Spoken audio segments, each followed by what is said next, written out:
સુરતના લિંબાયત પોલીસ સ્ટેશનમાં નોંધાયેલા બહુચર્ચિત ગુનાના કેસમાં આલોક અગરવાલની હત્યામાં સંડોવાયેલા આરોપી રમઝાન ઉર્ફે પાડા સરદાર શેખને ગુજરાત હાઈકોર્ટ સમક્ષ એડવોકેટ ઝફર અહેમદ કે બેલાવાલા અને એએસ ટિમ્બાલિયાની ધારદાર રજૂઆતો બાદ ગુજરાત હાઈકોર્ટે જામીન મંજૂર કરી છે। સુરત શહેરના લિંબાયત પોલીસ સ્ટેશનમાં નોંધાયેલા ગુનામાં નામદાર ગુજરાત હાઈકોર્ટ સમક્ષ એડવોકેટની ધારદાર દલીલો બાદ મુખ્ય આરોપી તરીકે દર્શાવાયેલા રમઝાન ઉર્ફે પાડા સરદાર શેખની રેગ્યુલર જામીન મંજૂર કરવામાં આવી છે।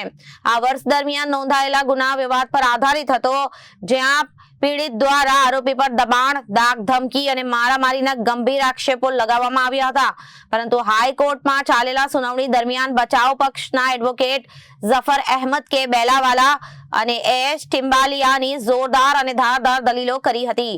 ઘટનાના સમયમાં રજૂ કરાયેલા પુરાવો વિશ્વસનીય નથી, સાથે જ આરોપી વિરુદ્ધ લાગેલી કલમો હેઠળ કેટલાક આરોપો ટેકનિકલી સાબિત થતા નથી એવી રજૂઆતો પણ કરવામાં આવી હતી।